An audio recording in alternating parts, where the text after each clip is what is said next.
Caddi Ayo, Blood in the Acorn, The Rise of Captain Above.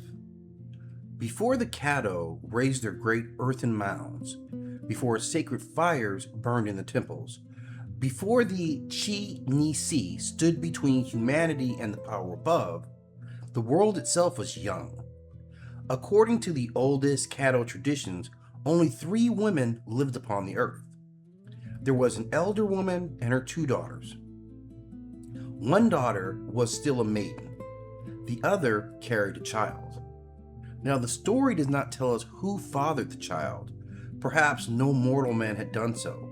Perhaps the life growing inside her had already belonged to something greater than the world into which it would be born. But that child would never enter the world in an ordinary way, because something else walked in that world first.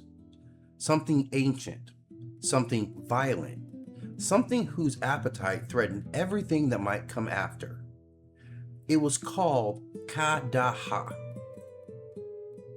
He appeared as a giant and misshapen being, a monstrous serpent or demon with a fierce face and enormous horns whose ends disappeared beyond sight. One day, while the 2 sisters were away from their home, Caddo found them. The pregnant sister was resting against the other when the monster attacked. The maiden escaped upward, climbing to the branches of a great tree. But her sister did not escape. Caddo tore the pregnant woman apart and devoured her. He consumed her body. He consumed the child inside of her. When nothing remained, he turned his attention toward the surviving sister in the tree. Caddo attempted to climb after her, but his enormous body could not carry him into the upper branches. So he began tearing at the base of the tree with his teeth and his claws. And the tree shook. The trunk weakened, and the woman knew she could not remain there for long. Below the tree lay a deep body of water. With the monster awaiting beneath her, the young woman threw herself from the branches and disappeared below the surface. Caddo rushed toward the water. He began drinking. He intended to drain the entire pool and capture her when she had nowhere left to hide. But while the monster swallowed the water, the woman swam beneath it. She emerged far away and escaped. She returned to her mother and told her what had happened. Together, the 2 women went back to the place where the pregnant daughter had been killed. They searched the broken ground. They searched beneath the tree. They searched for anything that Caddo might have left behind. And at last, they found something. Inside half an acorn shell rested a single drop of blood. That was all that remained of the murdered woman. 1 drop. Small enough to overlook, small enough for the monster to believe that he had destroyed everything. But Caddo had made a mistake. He had mistaken smallness for weakness. The elder woman covered the blood with the other half of the acorn shell. She placed it against her body and carried it home. There, she placed the acorn inside of a clay vessel, sealed the opening, and set it safely in the corner. During the night, she heard a sound coming from inside, a scratching, a nibbling. Something was alive inside the vessel.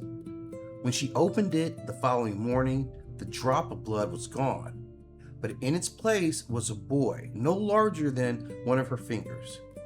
The elder woman closed the vessel again. On the following night, the sound returned. When she opened the vessel for a second time, the tiny boy had grown into a fully formed man. He emerged able to stand, able to speak, able to understand.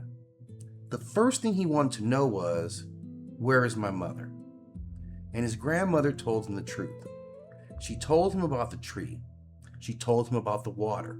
She told him about the great horned monster. She told him how Caddo had devoured his mother before he could be born. And the young man understood why he entered the world. His grandmother fashioned a bow and arrows for him. Armed with those weapons, The child, born from blood, set out to find the being that had attempted to erase him from life itself. And he found Caddo. Now, the old accounts give us very little detail about their battle. We're only told that the young man struck the monster with such tremendous force that Caddo was driven away. The creature that had terrorized the first woman disappeared from the world, and it was never seen again. Caddo had begun the story as an unstoppable force. He was large enough to consume life, powerful enough to tear down trees, thirsty enough to attempt to swallow an entire body of water, but he was defeated by the one drop of blood he failed to consume. The young man returned to his grandmother and aunt. His mother had been avenged. The threat had been removed. But victory did not ease what had happened. Every part of the land carried a memory of his mother's death. The tree, the water, the earth itself had become reminders of the violence that had been brought into existence. The young man told the two women that they should not remain here. Together, the three left the earth and ascended to the above world, the realm of the sky. The child born from the blood became Caddi Ayo, the captain above, the great power who governs the universe. From the sky, Caddi Ayo watches over the world of order. He judges the actions of all human beings. He rewards those who act righteously and punishes those who violate the sacred order. That being born of a single injustice had become the guardian of justice itself. This is how the son of a murdered woman became the highest power above. This is how blood, hidden within an acorn, rose to command the sky. This is how Caddi Ayo became the captain above. Caddi Ayo is often identified by several other names, but he is commonly presented as the Caddo creator, the supreme being who made everything. But the surviving narrative gives us a little more complex figure. He does not begin above the world. He begins inside of it. He is born from violence, loss, and miraculous survival. His great action is not the physical creation of the earth. His first action is the restoration of moral order. This suggests that when the traditional Caddi Ayo, the creator, creation may mean something more than just making physical objects from nothing. He establishes the world as a place where destructive power does not have the final word. He transformed a world ruled by appetite into a world ruled by consequence. Caddi Ayo consumes without restraint. He recognizes no law beyond his own hunger. He destroys a woman and her unborn child because he possesses the strength to do it.